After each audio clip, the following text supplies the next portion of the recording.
جی السلام علیکم ورحمۃ اللہ وبرکاتہ. جی تو ہم بات کر رہے تھے حضرت ابو بکر صدیق رضی اللہ تعالیٰ عنہ کی دعوت سے اسلام قبول کرنے والے کون سے صحابی تھے. اس میں حضرت عثمان رضی اللہ تعالیٰ عنہ، دیکھیں کتنا بڑا نام ہے، جو کہ اسلام کے تیسرے خلیفہ بھی بنے. پھر سعد بن ابی وقاص جو کہ بہت بڑے واریر بھی تھے اور مطلب بہت آپ صلی اللہ علیہ وسلم کے ساتھ رہے جنگوں میں بھی اور آپ صلی اللہ علیہ وسلم کی حفاظت بھی کی انہوں نے. عبد الرحمن بن عوف ایک اور بہت بڑا نام، طلحہ بن عبید، اور یہ سارے جو ہیں یہ عشرہ مبشرہ میں ہیں. ماشاءاللہ آپ کو عشرہ مبشرہ کا پتہ ہوگا، یعنی وہ 10 صحابی، 10 صحابہ جن کو اللہ تعالیٰ نے جنت کی بشارت آپ صلی اللہ علیہ وسلم کی زبان مبارک سے دنیا میں ہی دے دی. ٹھیک ہے، تو یہ کتنے ان کے عظیم کارنامے ہوں گے جن کی بنیاد ان کو دنیا میں ہی جنت کی بشارت دے دی گئی. ٹھیک ہے، وقت نہیں ہے لیکن آپ ضرور کبھی ان کی سیرت کو بھی پڑھیے اور ہمیں پتہ چلے گا کہ کیسی ان کی زندگیاں تھیں، انہوں نے کیا کیا کیا اسلام کے لیے. تو یہ سارے لوگ دیکھیں، یعنی عشرہ مبشرہ میں سے یہ 4 کا یہاں پہ ذکر ہے جو آپ حضرت ابو بکر صدیق رضی اللہ تعالیٰ عنہ کی دعوت پہ انہوں نے اسلام قبول کیا. بہرحال تو یہ ٹوٹل 3 سال کا جو عرصہ تھا جس میں خفیہ طور پر تبلیغ ہوتی رہی، اس میں تقریباً 40 کے قریب یا اس سے کچھ زیادہ لوگوں نے اسلام قبول کیا. نواں ٹاپک ہے قریش کا گمان اور عدم التفات. نبی کریم صلی اللہ علیہ وسلم سے پہلے مکہ میں کئی ایسے لوگ گزرے ہیں جو دین ابراہیمی یعنی توحید پر قائم تھے. جیسے پہلے لیسن میں ڈیٹیل میں بات ہو گئی تھی کہ جو دین ابراہیمی مکن جو تھے، مکہ والے لوگ، وہ اپنے آپ کو سمجھتے تھے کہ ہم دین ابراہیمی پر ہیں. ٹھیک ہے، لیکن وہ اس کی شکل جو تھی وہ بدل دی ہوئی تھی انہوں نے، اور شرک کے ساتھ اس کو مکس اپ کر دیا تھا میجورٹی نے. لیکن کچھ لوگ ایسے تھے جو توحید پر قائم تھے، لیکن توحید پر قائم ہونے کا مطلب یہ ہے وہ بتوں کی پوجا نہیں کرتے تھے، وہ بتوں کی عبادت نہیں کرتے تھے، لیکن یعنی وہ اس ایک اللہ کی صحیح پہچان کیا ہے اور اس کی عبادت کیسے کی جائے، اس کے احکامات کیا ہیں، شریعت کیا ہے، ایسا کچھ بھی پتہ نہیں تھا. ٹھیک ہے، بس جیسے نیوٹرل انسان ہوتا ہے نا کہ نہیں بتوں کی بھی پوجا نہیں کرنی لیکن اللہ کے بارے میں بھی ڈیٹیلز ان کو پتہ نہیں تھی، تو ایسے یا پھر دیگر جو مطلب معاشرتی برائیاں تھیں جو کہ وہاں پہ ظلم اور یعنی جو دیگر زنا، شراب، یہ وہ لوٹ مار، اس طرح کی جو چیزیں تھیں ان سے وہ دور تھے. ٹھیک ہے، تو کئی ایسے لوگ مکہ میں تھے جو آپ صلی اللہ علیہ وسلم کے نبوت کے دعوے سے پہلے بھی نہ تو بتوں کی پوجا کرتے تھے اور نہ ہی وہ دوسری یہ غلط قسم کی ایکٹیویٹیز میں اور برائیوں میں انوالو تھے. نبی کریم صلی اللہ علیہ وسلم بھی چونکہ شرک کو شدید ناپسند کیا کرتے تھے، تو مشرکین مکہ نے یہی سوچا شروع میں کہ محمد صلی اللہ علیہ وسلم بھی انہی کی طرح ہے جو شرک کو ناپسند کرتے ہیں. ان شخصیات میں یعنی امیہ بن ابی سلط جو یعنی نبوت کے دعوے سے پہلے بھی نہیں شرک کرتے تھے، نہیں بتوں کی پوجا کرتے تھے، قس بن ساعدہ، زید بن عمر بن نفیل، یہ کچھ نام ہیں. اس لیے غیر اعلانیہ دعوت کے عرصے میں خبر ہونے کے باوجود بھی مشرکین مکہ نے آپ کو یا دیگر صحابہ کو تنگ نہیں کیا. انہوں نے کہا ہاں ٹھیک ہے، یہ بتوں کی ہمارے پوجا کے لیے نہیں آتا، یہ پہلے بھی نہیں آتا تھا، تو انہوں نے زیادہ بادر نہیں کیا. جب آپ صلی اللہ علیہ وسلم یعنی لوگوں کو شروع کے 3 سالوں میں اللہ تعالیٰ کے پیغام کی دعوت دے رہے تھے اللہ کی عبادت کی طرف اور بتوں سے بچنے کی طرف، تو انہوں نے ان کو لگا کہ ٹھیک ہے یہ اسی یعنی فطرت اور اسی نیچر کے تحت جیسے باقی کچھ لوگ ناپسند کرتے ہیں، تو اسی لیے یہ نہیں آتا ہماری یعنی عبادت میں شامل نہیں ہوتا، ہماری ساتھ بیٹھتا نہیں ہے، یا مطلب لوگوں کو جو اپنے اپنے ان کا ایک گروپ ہے وہ بس یہی سمجھتے رہے، اس لیے زیادہ بادر نہیں انہوں نے کیا.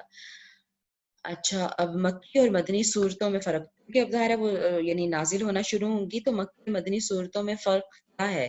میں نے پوچھا نہیں آپ لوگوں سے کچھ بھی، بس مجھے لگا کہ چلو ٹاپک میں آپ نے کمپلیٹ کر دوں ٹائم پہ. مجھے بتانا چاہے گا کوئی مکی اور مدنی صورتوں میں کیا فرق ہے؟ آپ لکھ کے بتا سکتے ہیں مجھے؟ لیٹ می سی، مکی صورتیں کنہیں کہتے ہیں اور مدنی صورتیں کنہیں کہتے ہیں؟ جی چیٹ میں لکھ کے بتائیے اگر آپ کو کچھ آئیڈیا ہے. مکی صورتیں اور مدنی صورتیں کیا فرق ہے ان میں؟ اگر آپ ڈیفینیشن بتا دیں گے تو وہ بھی یعنی اٹ ول سفائس، وہ پتہ چل جائے گا کیا ڈیفینیشنز ہیں ان کے، تو پھر کیا فرق ہے.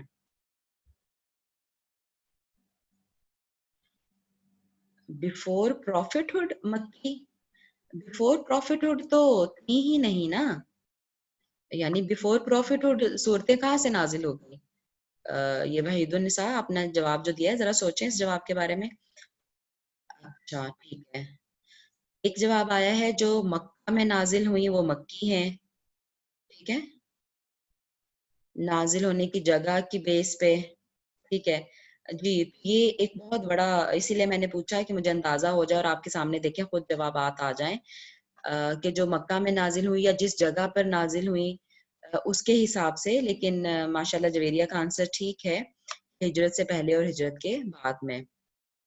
مکی میں سارے لوگوں سے خطاب ہے، یہ تو نشانی ہو گئی نا اس کی، ٹھیک ہے، کہ مطلب ان کی ایٹریبیوٹس کیا ہیں. صحیح، ماشاءاللہ کچھ صحیح بھی جواب آئے ہیں اور کچھ غلط، زیادہ تر غلط جواب آئے ہیں. غلط اس سینس میں کہہ رہی ہوں کہ دیکھیں اکثر ہم کہتے ہیں کہ جو مکہ میں نازل ہوئی وہ مکی ہے، جو مدینہ میں نازل ہوئی وہ مدینی ہے، ٹھیک ہے، مدنی ہے.